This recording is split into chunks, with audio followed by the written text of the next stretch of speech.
What's up, YouTube? This is Saffron DP for all, and I have another comic book review for you. Today I'm reviewing The Goon and Nothing But Misery, Volume 1. Written and illustrated by Eric Powell, published by Dark Horse Comics. And this book is the story of the Goon, um, he's a big, bulky muscle guy, and Frankie, who's Frankie. He's a small guy whose favorite weapon is the Tommy gun. They both work for Labrazio, and they live in the world where it's the 1930s, and they're both kind of like mobsters. Now in this world, you have zombies, you have werewolves,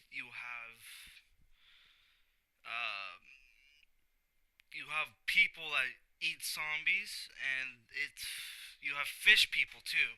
It's this world is fucking crazy, man. And turns out Eric Powell was a criminal. So all the disturbing stuff you see in this book kind of makes sense. Um, yeah, the main story is Frankie and the Goon are uh, at a deadlock between the nameless one, aka the zombie priest, who wants to take control of the city with his zombie horde, but they can't because the Goon and Frankie have drove the drove the nameless one and his horde into Lonely Street, where the zombies roam free. And this comic book, it's episodic in nature, so each issue has its own standalone story. Like one issue, they go into a haunted house. Another, um, they Frankie gets kidnapped by a Vegas performer, like a magician, and his two beautiful assistants, who are sexy as hell and have very wonderful and revealing outfits. Another issue, you have um, uh, the Goon and Frankie facing off the zombie horde, where they meet the Vulture, uh, who's a gun wielding old guy who feasts on the flesh of the dead, which is that's some crazy shit. And you have a Christmas special. Santa Claus makes a cameo, which is always fun. This comic book, it makes references to a lot of like to the 30s, 40s. At least that's what I've been told. I haven't noticed a lot because I don't know that much about that era, besides from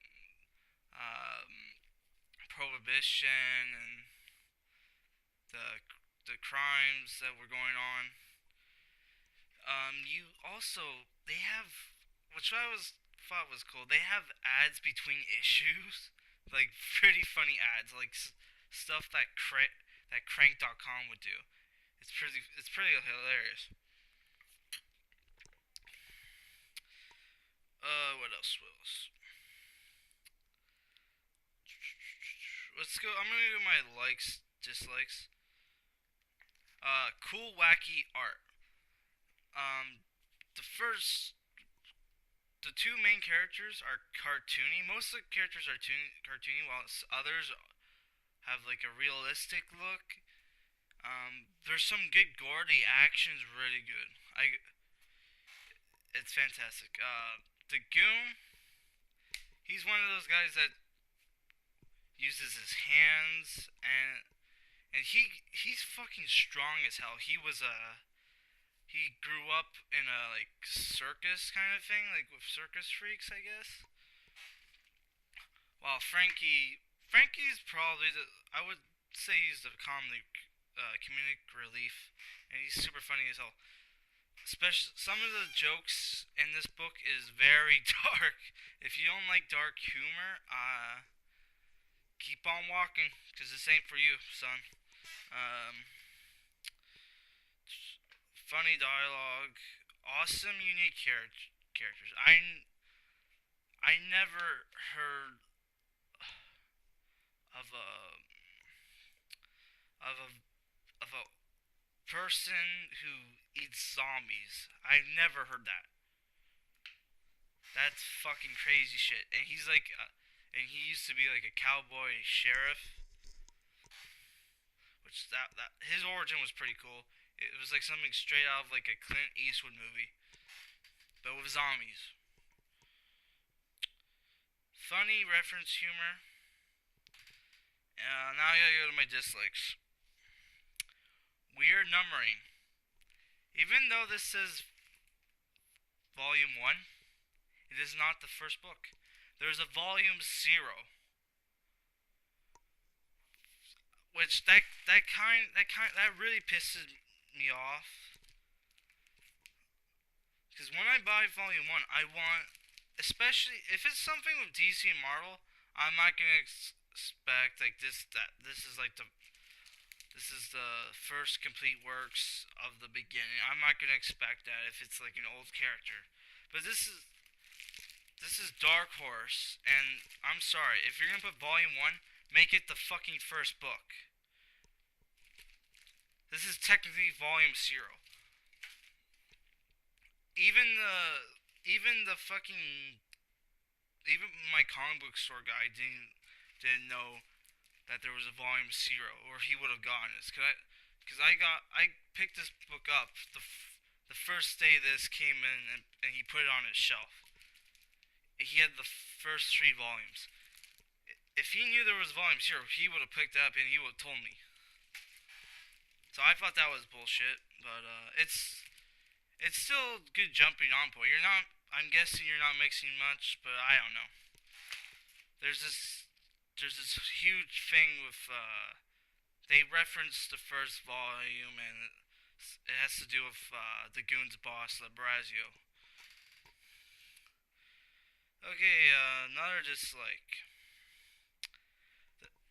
Um, the first. It doesn't start with the first issue on here. It starts with like a short story kind of deal. Um, and they were the characters in that, the Goon and Frankie.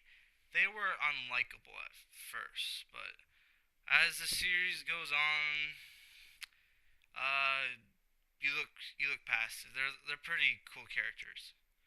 Very unique too. I really love the art style. Like it has that cartoony feel, but it has like a grittiness. It kind of, in some places, it reminds me of Mick Mignogna's art, and I'm a fan of his, so that's really cool. And I love these ads that they put in. I gotta say the ghost story in here was really good. So it was a Christmas special, like in here, the Christmas issue, and the villains in here are pretty unique. And they mention there's a story in here where it involves alien gangsters invading the Earth, and their weakness was water. And Albert, this is a spoiler, but Einstein pops in. He says that's impossible for a life form to have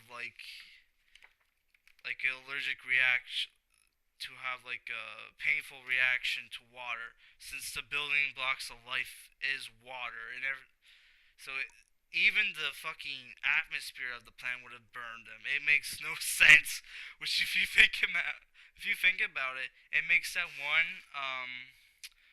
What was that one? Mel Gibson movie that was a Shyamalan movie. I gotta check this shit out.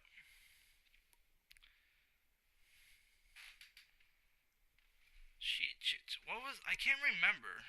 What was it called? It was Mel Gibson. Mel Gibson was in it. Yeah. What was it called? It was a Shyamalan alien invasion movie. Um, he was farm. Mel Gibson was a farmer with his brother. What was the name of that movie? I gotta check this out. Mel Gibson. Give me a sec. Give me a sec. My computer's very slow because it's a piece of shit. Granted, I never upgraded it.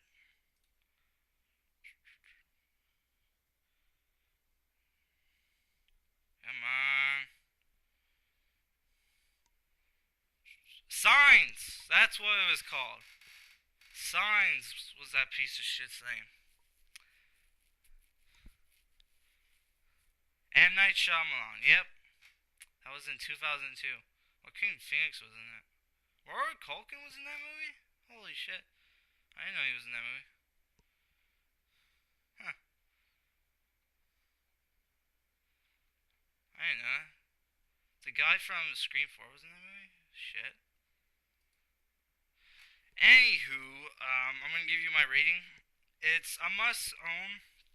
I wanna give it effing awesome, but it's like I've been going a little too easy when it comes to the rating system, and there's some problems in this book. Uh, but you know what? It's a great book. 4 out of 5 is not half bad. Like that, I must own. That's like a 4 out of 5. Like that's a fucking great rating. This is a great book. I'm definitely gonna pick up more of this series, and expect more dark horse books reviews to come. Like I'm definitely I'm Dark Horse has definitely piqued my interest. There's some books out there that I definitely want to review. That's all I gotta say. See you there, YouTube.